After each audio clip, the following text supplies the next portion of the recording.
नमः शिवाय। ओम नमः शिवाय। श्री रुद्र संहिता चतुर्थ खंड 16वां अध्याय। गणेश जी का शिरोच्छेदन।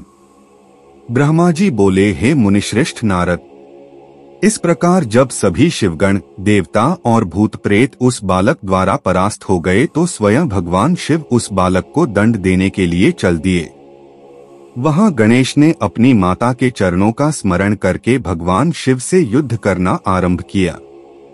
एक छोटे से बालक को इस प्रकार निर्भयता पूर्वक युद्ध करते देखकर भगवान शिव आश्चर्यचकित रह गए।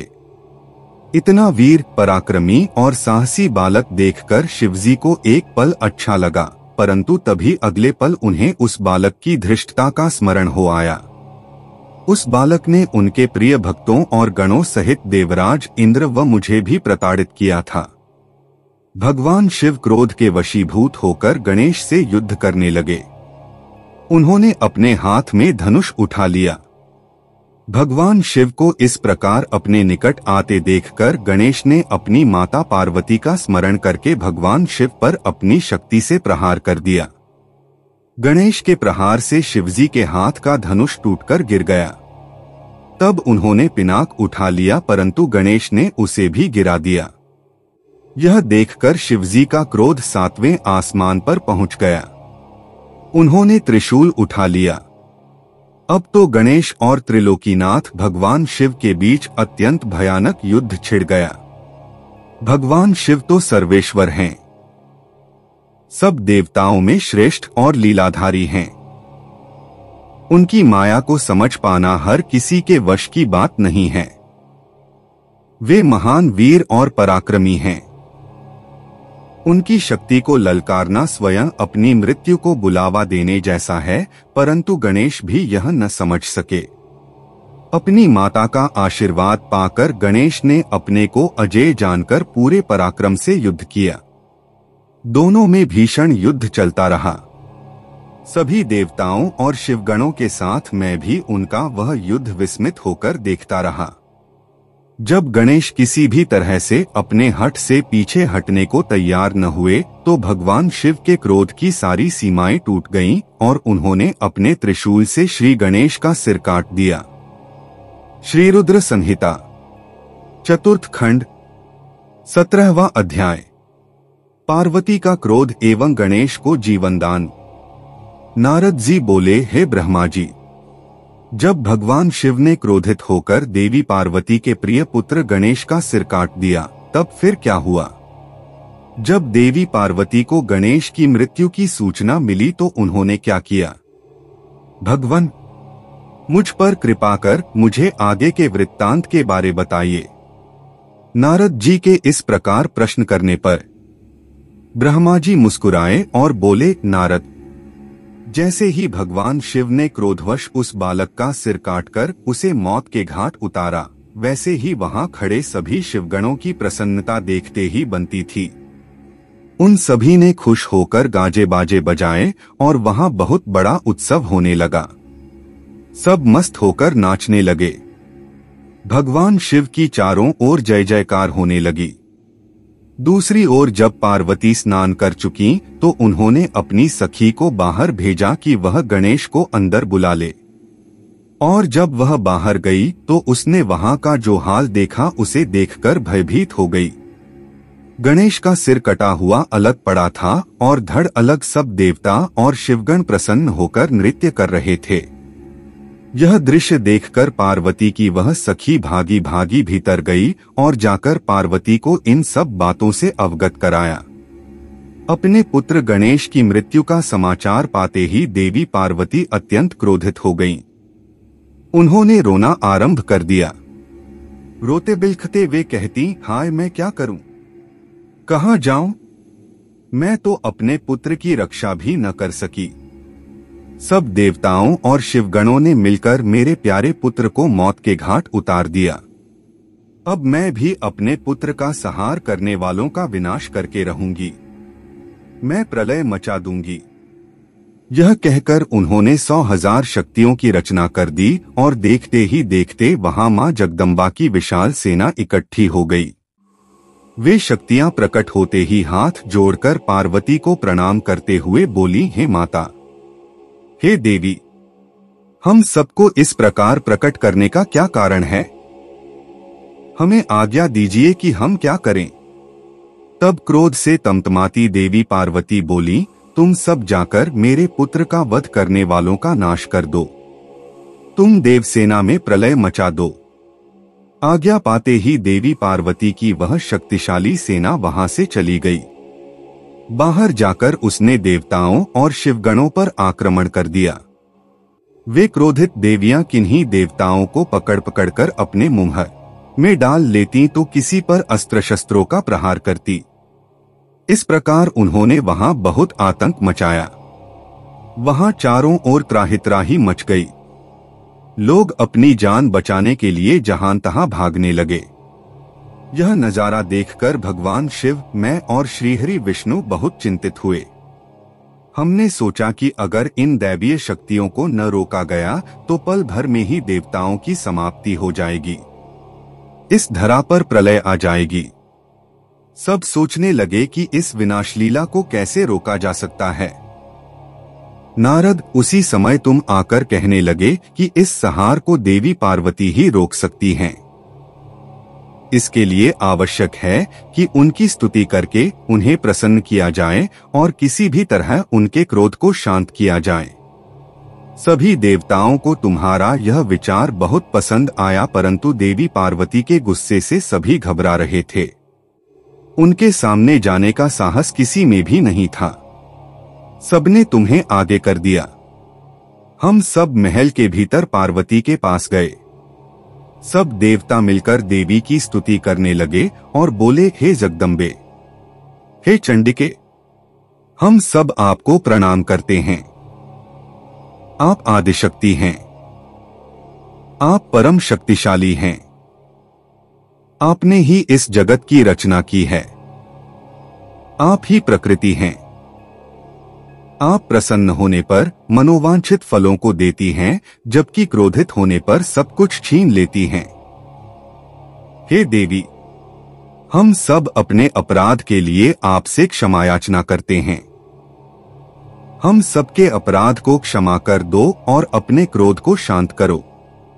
हे महामाई, हम तुम्हारे चरणों में अपना शीश झुकाते हैं। हे माता, हम पर अपनी कृपा दृष्टि करो। हे परमेश्वरी, सब कुछ भूलकर प्रसन्न हो जाओ और भयानक रक्तपात को रोक दो। इस प्रकार देवताओं की स्तुति सुनकर देवी चुप रहीं। कुछ समय सोचकर बोली, हे देवताओं, वैसे तो तुम्हारा अपराध सर्वथा अक्षमय है, फिर भी तुम्हारी क्षमा याचना को मैं सिर्फ एक शर्त पर स्वीकार कर सकती हूँ। यदि मेरा पुत्र गणेश पहले की भांति जीवित हो जाए तो मैं तुम सबको क्षमा कर दूंगी। यह सुनकर सब देवता चुप हो गए, क्योंकि यह तो असंभव कार्य था। फिर सभी देवता हाथ जोड़कर करुण अवस्था में भगवान शिव के सामने खड़े हो गए और बोले, भगवान, अब आप ही हमारी रक्षा कर सकते हैं। जिस प्रकार आपने गणेश का सिर काटकर उसे मारा है, उसी प्रकार अब उसे जीवित कर दीजिए। देवताओं को प्रार्थना सुनकर भगवान शिव बोले कि देवताओं, तुम परेशान मत हो, मैं वही कार्य करूंगा जिससे तुम्हारा मंगल हो। ओम भगवान शिव ने देवताओं को आदेश दिया कि उत्तर दिशा में जाएं और जो भी पहला प्राणी मिले उसका सिर काटकर ले आएं। तब उसका सिर हम गणेश के धड़ से जोड़कर उसे जीवित कर देंगे। देवता उत्तर दिशा की ओर चल दिए। वहां सर्वप्रथम उन्हें एक दांत वाला हाथी मिला। वे उसका सिर काटकर ले आए। वहां महल के द्वार पर वापस आकर उन्होंने गणेश के धड़ को धो पोंछकर साफ किया और उसकी पूजा की। तब उसमें हाथी का सिर लगा दिया। तत्पश्चात श्रीहरि विष्णु ने भगवान शिव के चरणों का ध्यान करते हुए मंत्रों से अभिमंत्रित जल गणेश के मृत शरीर पर छिड़का। जल के छींटे पड़ते ही भगवान शिव की कृपा से वह बालक ऐसे उठ खड़ा हुआ जैसे अभी अभी नींद से जागा हो। वह बालक अब हाथी का मुख लग जाने से गजमुखी हो गया था, परंतु फिर भी बहुत सुंदर और दिव्य लग रहा था। रक्तवर्ण का वह बालक अद्भुत शोभा से आलोकित हो रहा था। जब भगवान शिव की कृपा से पार्वती पुत्र गणेश जीवित हो गया तो सभी देवता और शिवगण अत्यंत प्रसन्न होकर नृत्य करने लगे। उनका सारा दुख पल भर में ही दूर हो गया। देवी पार्वती अपने प्रिय पुत्र गणेश को जीवित देखकर बहुत प्रसन्न हुई। उनका क्रोध भी शांत हो गया था।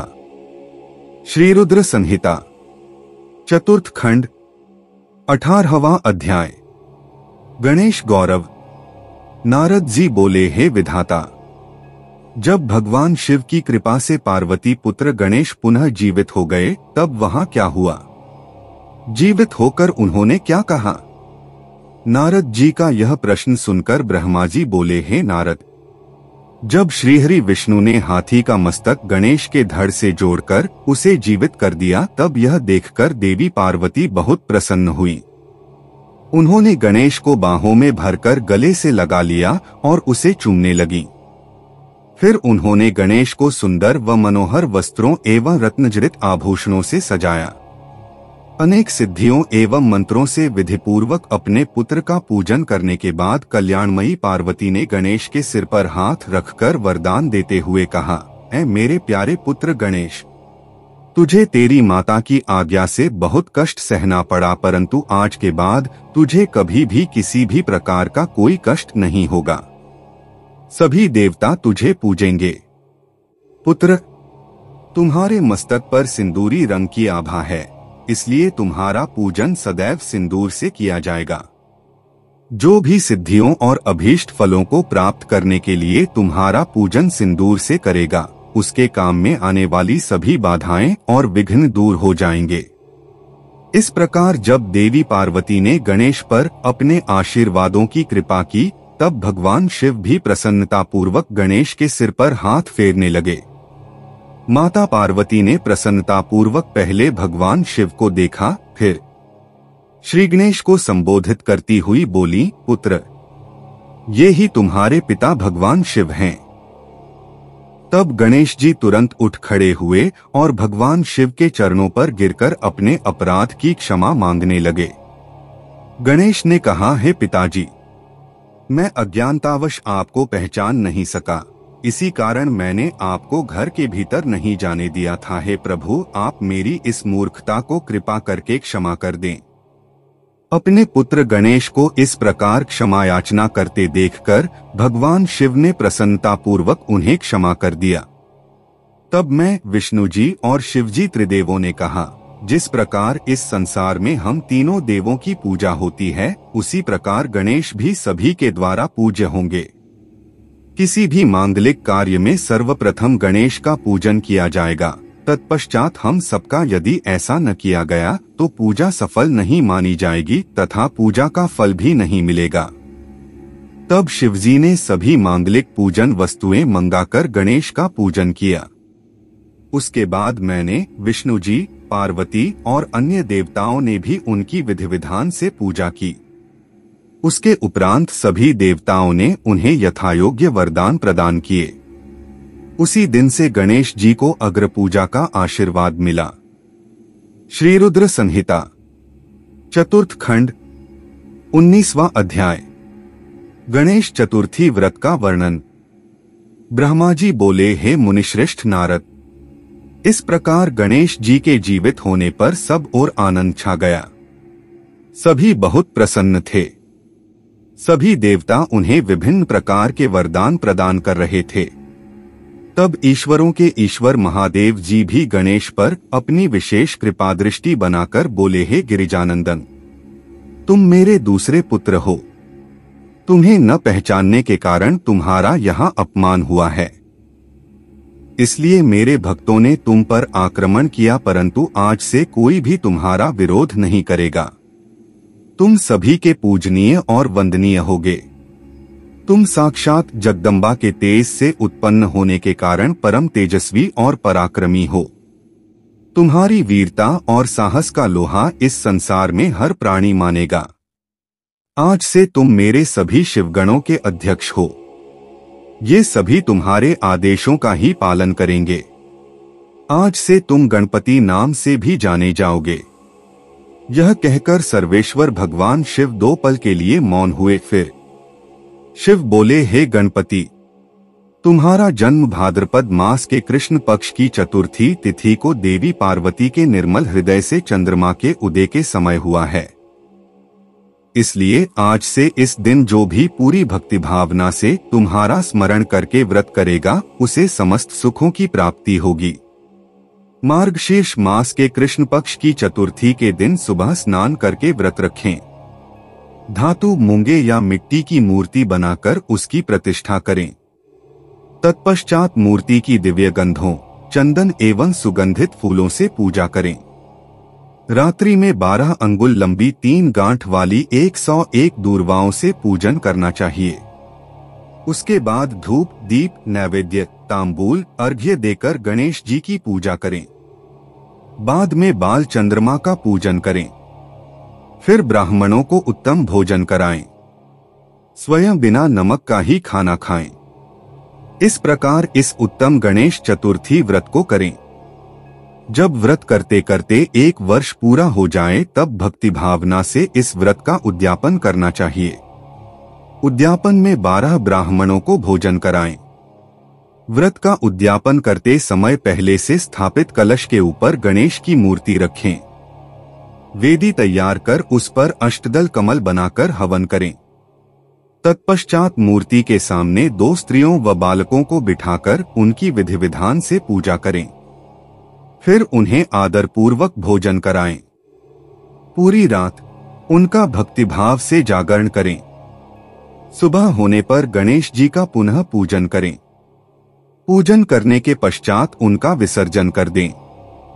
फिर बालकों से का आशीर्वाद लेकर उनसे स्वस्ति वाचन कराएं और व्रत को पूर्ण करने हेतु श्री गणेश को पुष्प अर्पित करें। तत्पश्चात भक्तिभाव से दोनों हाथ जोड़कर उन्हें नमस्कार करें। हे गणेश, इस प्रकार जो श्रद्धापूर्वक उत्तम भक्तिभाव के साथ तुम्हारी शरण में आएगा और तुम्हें रोज पूजेगा, उसके सभी कार्य सफल हो जाएंगे तथा उसे सभी अभीष्ट फलों की प्राप्ति होगी। गणेश का पूजन सच्चे मन से सिंदूर, चंदन, चावल और केतकी के फूलों से करने वाले के सभी विघ्नों और क्लेशों का नाश हो जाएगा। उस मनुष्य के अभीष्ट कार्य अवश्य ही सिद्ध होंगे। यह गणेश चतुर्थी व्रत सभी स्त्री एवं पुरुषों के लिए श्रेष्ठ है। विशेषतः जो मनुष्य अभ्युदय की इच्छा रखते हैं उन्हें उत्तम भक्ति भावना से इस व्रत को अवश्य करना चाहिए, क्योंकि गणेश चतुर्थी का व्रत करने वाले मनुष्य की सभी इच्छाएं और कामनाएं पूरी होती हैं। इसलिए सभी मनुष्यों को इस श्रेष्ठ व्रत को पूरा करना चाहिए तथा सदैव तुम्हारी भक्तिभाव से आराधना करनी चाहिए। इस प्रकार त्रिलोकीनाथ भगवान शिव ने अपने पुत्र गणेश को सभी मनुष्यों तथा देवताओं द्वारा पूजित होने का उत्तम आशीर्वाद प्रदान किया। सभी देवता और ऋषिमुनि भगवान शिव के वचन सुनकर बहुत प्रसन्न हुए। उनके आनंद की कोई सीमा न रही। वे सभी भक्ति रस में डूबकर शिव पार्वती पुत्र गणपति की आराधना करने लगे। यह देखकर देवी पार्वती की खुशी की कोई सीमा न रही। वे देवताओं को अपने पुत्र गणेश का पूजन करते देख मन ही मन भगवान शिव के चरणों का ध्यान करते हुए उनका धन्यवाद करने लगीं। उनका सारा क्रोध पल भर में ही शांत हो गया था। उस समय सभी दिशाओं में सुमधुर दुंदुभियां बजने लगीं। अप्सराएं सहर्ष नृत्य करने लगीं। सुंदर मंगल गान होने लगे तथा श्री गणेश जी पर आकाश से फूलों की वर्षा होने लगी। अपने पुत्र को गणाधीश बनाए जाने पर माता पार्वती फूली नहीं समा रही थीं। उस समय चारों ओर उत्सव होने लगा। तत्पश्चात उस समय वहां उपस्थित समस्त देवता और ऋषिमुनि उस स्थान के निकट गए जहां भगवान शिव और देवी पार्वती अपने पुत्र गणेश के साथ विराजमान थे। देवताओं और के ऋषियों ने भक्ति भावना से उन्हें नमस्कार किया और उनकी स्तुति करने लगे। फिर शिवजी से विदा लेकर सब अपने अपने धामों को चले गए। फिर मैं और श्रीहरि भी उनसे विदा लेकर अपने लोकों को लौट गए।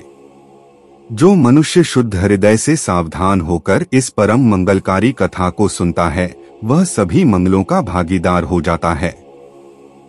यह गणेश चतुर्थी व्रत की उत्तम कथा पुत्रहीनों को पुत्र, निर्धनों को धन, रोगियों को आरोग्य, अभागों को सौभाग्य प्रदान करती है। जिस स्त्री का पति उसे छोड़कर चला गया हो, गणेश की आराधना के प्रभाव से पुनः उसके पास लौट आता है। दुखों और शोकों में डूबा मनुष्य इस उत्तम कथा को सुनकर शोक रहित होकर सुखी हो जाता है। जिस मनुष्य के घर में श्री गणेश की महिमा का वर्णन करने वाले उत्तम ग्रंथ रहते हैं, उस घर में सदा मंगल होता है। श्री गणेश की कृपा अपने भक्तों पर सदा रहती है और वे अपने भक्तों के कार्य में आने वाले सभी विघ्नों का विनाश कर उसकी सभी मनोकामनाओं को पूरा करते हैं।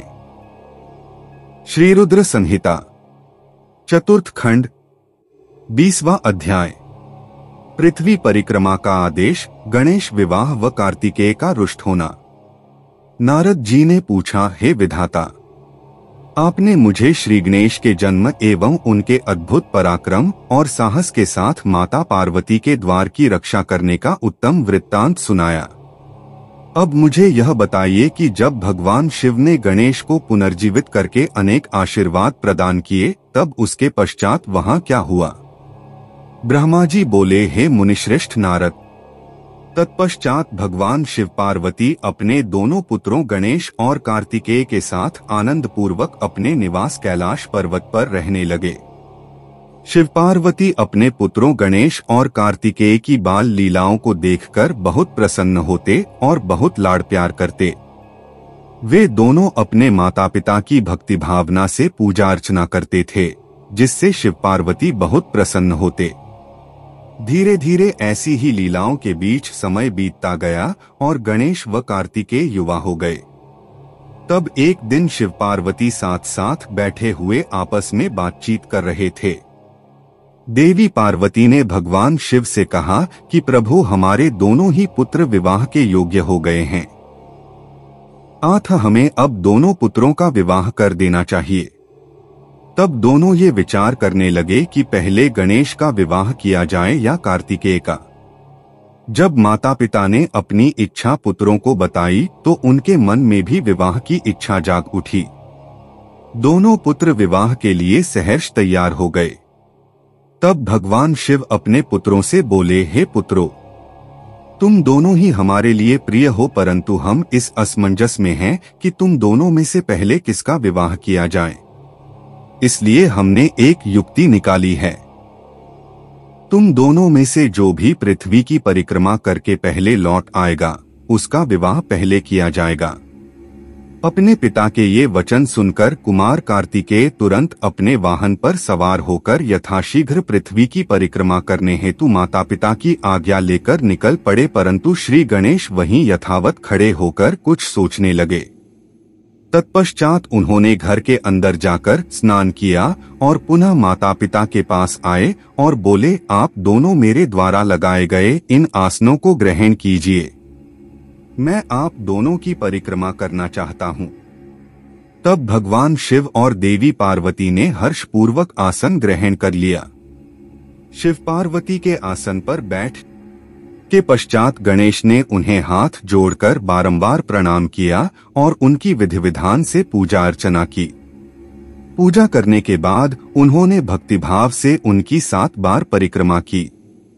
माता पिता की 7 बार परिक्रमा करने के पश्चात गणेश हाथ जोड़कर प्रभु के सामने खड़े हो गए और उनकी स्तुति करते हुए बोले, आपकी आज्ञा को मैंने पूरा किया, अब आप यथाशीघ्र मेरा विवाह संपन्न कराएं।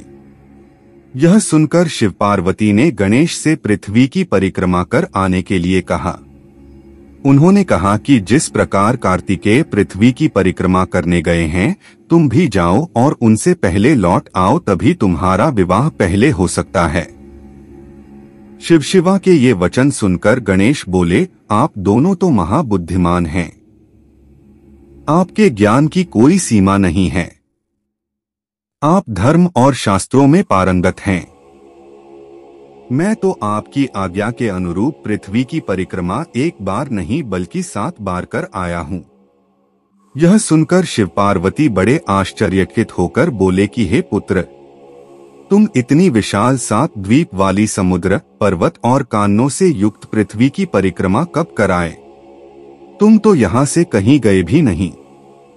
भगवान शिव और देवी पार्वती के इस प्रकार किए गए प्रश्न को सुनकर बुद्धिमान गणेश जी बोले, मैंने आप दोनों की पूजा करके आपकी 7 बार परिक्रमा कर ली है। इस प्रकार मेरे द्वारा पृथ्वी की परिक्रमा पूरी हो गई। वेदों में इस बात का वर्णन है कि अपने माता पिता की श्रद्धा भाव से पूजा करने के पश्चात उनकी परिक्रमा करने से पृथ्वी की परिक्रमा का पुण्य फल प्राप्त होता है। माता पिता के चरणों की धूल ही पुत्र के लिए महान तीर्थ है। वेद शास्त्र के इसको प्रमाणित करते हैं। फिर आप क्यों इस बात को मानने से इनकार कर रहे हैं? हे पिताश्री, आप तो सर्वेश्वर हैं, निर्गुण निराकार परब्रह्म ईश्वर हैं। भला आप कैसे वचनों को झुठला सकते हैं? कृपा कर बताइए कि शास्त्रों के अनुसार क्या मैं गलत हूं? इस प्रकार गणेश जी के वचन सुनकर शिव पार्वती अत्यंत आश्चर्यचकित हुए। अपने पुत्र गणेश को वेदों और शास्त्रों का ज्ञाता जानकर उनकी प्रसन्नता की कोई सीमा न रही। तब मुस्कुराते हुए भगवान शिव पार्वती बोले, हे प्रिय पुत्र, तुम बलवान और साहसी होने के साथ साथ परम बुद्धिमान भी हो। यह सत्य है कि जिसके पास बुद्धि बल है वही बलशाली भी है। बिना बुद्धि के बल